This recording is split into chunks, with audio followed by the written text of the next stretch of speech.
ថ្ងៃនេះមកបង្ហាញអំពីទំពាំងបារាំងទៀតហើយបាទទំពាំងបារាំងនេះគឺបានដាំច្រើនខែហើយដែរអញ្ចឹងហើយឃើញក៏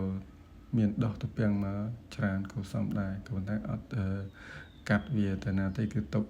ឲ្យបានដើមច្រើនតិចទុកឲ្យដល់ផ្លែដើម្បីយកទុកធ្វើពូជបាទអញ្ចឹងការដាក់ជីរបស់ខ្ញុំគឺគ្មានអីច្រើនក្រៅតែពី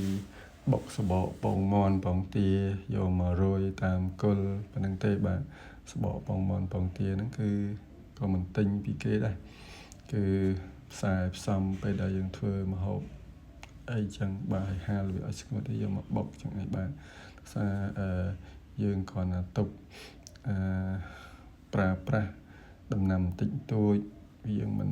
ជាចការអីណាគ្រាន់តែដាំដំណាំមកគុំពីគុំក្បែរផ្ទះហ្នឹងក្បែរអញ្ចឹងបាច់ប្រើលុយប្រើអីទៅទិញជីទិញអីទេយើងអាចយកប្រម៉ែប្រមូលតាមចិត្តផ្ទះតាមផ្ទះតាមអីយើងបានដូចជាសបកពងមាន់ពងទាយើងប្រើរបស់ដែលយើងសល់ពីការយើងធ្វើម្ហូបហ្នឹងទៅយើងគ្រាន់តែទុកសបកវាអញ្ចឹងទៅបាទសារតែនេះគឺ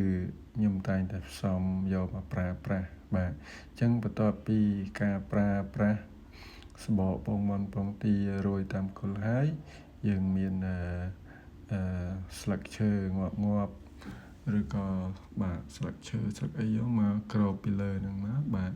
គ្របពីលើវាដើម្បីឲ្យคล้ายជាជីបាទអញ្ចឹងដូចខ្ញុំមាននេះស្លឹកកឋុំថេតបាទឬក៏សម្រាមនៅគល់កឋុំថេតហ្នឹងសំទោសកឋុំថេតច័ន្ទគិរីបាទដើមច័ន្ទគិរីស្លឹកច័ន្ទគិរីហ្នឹងបាទយើងយកវាមកឲ្យវាឆាប់ពុកឆាប់คล้ายជាជីអញ្ចឹងយើងយកមកក្រាលពីលើឬគ្របពីលើសបកពងមាន់ដែលដាក់ហ្នឹងមកបាទហើយថែមពីនោះទៀតគឺយើងក៏ប្រើដាក់ដីដាក់អីខ្ញុំក៏កាប់ដើមចេកដើមអីដាក់ចេះដាក់ដើម្បីឲ្យវាផ្ដល់សំណើមដល់គល់ទំពាំងបារាំងរបស់យើងបាទអញ្ចឹងបាទដាក់ប៉ុណ្្នឹងមកបាទហើយយើងស្រោចទឹកមកបាទយើងស្រោចទឹកទៅជាការស្រេចហើយបាទអញ្ចឹងថែមតិចមួយអាទិត្យពីរអាទិត្យថែមបាទការស្រោចទឹកគឺខ្ញុំប្រើជីពីរមុខនេះបាទជីនេះគឺខុសគ្នាជីពីរមុខនេះគឺខុសគ្នាបាទ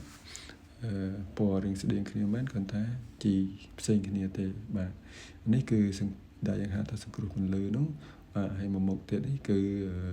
ជីកាកសំណល់ផ្ទះបាទអញ្ចឹងពណ៌ខុសគ្នាបន្តិចទេបាទអញ្ចឹងប្រើពីរមុខហ្នឹងបាទដើម្បីឲ្យស្លឹកឈើឬក៏ជីដែលយើងដាក់ទៅវាឆាប់កាច់បាទនេះគឺផ្កាបាទផ្កាច្រើនមែនតើបាទអញ្ចឹងខ្ញុំថតតាំងពីដើមដាំដំបូងនៅវីដេអូមុនបន្ទាប់មកអត់ទាន់មានផ្កាឡើងមានផ្កាបាទហើយខ្ញុំថតនេះទៀតគឺវគ្គចុងក្រោយនេះគឺផ្លែបាទអញ្ចឹងផ្លែនេះទៅផ្លែទេអត់ទាន់ទុំទេបាទអញ្ចឹងដោយសារបើទុកពូជទិញពីគេមកថ្លៃអញ្ចឹងសាកទុកខ្លួនឯងដាំខ្លួនឯងមើលមិនដែរបាទតែអត់ទាន់ដឹងថាយ៉ាងម៉េចទេចាំមើលសិនពេលវាទុំពេលអីទៅបាទយើងអាចទុកពូជបានអត់បាទទិញពីគេអត់ដល់20គ្រាប់ផងប្រហែលនោះថ្លៃដែរបាទអញ្ចឹងមានប៉ុណ្ណឹងបងប្អូនអរគុណច្រើន